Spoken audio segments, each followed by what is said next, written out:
Dok, tepung gandum apakah lebih sehat daripada tepung terigu?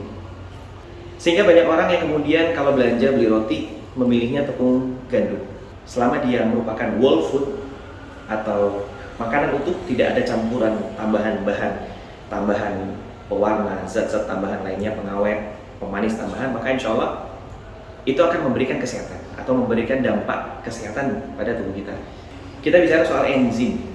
Kalau saya disuruh mengkonsumsi tepung yang berasal dari gandum, saya berusaha untuk memilih tepung gandum daripada tepung terigu.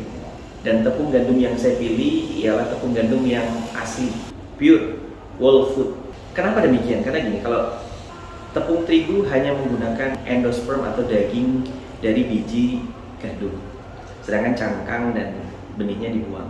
Lalu kemudian kalau tepung gandum menggunakan semua bagian dari biji gandum tersebut. Perlu diketahui bahwa tubuh kita dapat bekerja secara optimal dan bekerja dengan baik itu karena adanya bantuan dari enzim. Di tubuh kita ini banyak sekali terdapat enzim, ribuan jenis enzim. Kita bisa mencerna makanan dengan baik, kita bisa bernafas, kita bisa berpikir, dan segala macam itu semua dibantu oleh enzim.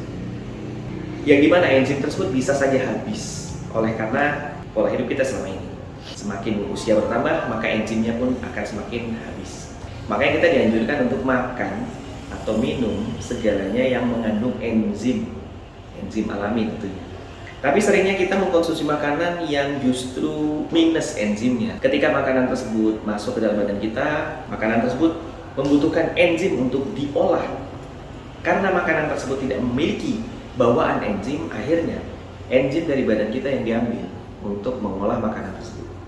Alhasil apa? Enzim di badan kita akan semakin boros, semakin habis. Tepung terigu hanya menggunakan endosperm dagingnya saja, membuang cangkang dan benih. Sedangkan tepung gandum menggunakan seluruh bagian gandum. Gabah dan benih dari gandum itu mengandung enzim yang baik untuk mencerna gandum itu sendiri. Dan ini berlaku juga untuk nasi putih dan nasi merah. Saya lebih memilih nasi merah karena masih ada cangkang dan benihnya. Yang dimana cangkang dan benihnya itu adalah kunci enzim untuk mengolah nasi yang kita makan. Biar nggak boros enzim, kan kita nggak mau dong masih muda udah sakit kronik, masih muda udah cepet tua.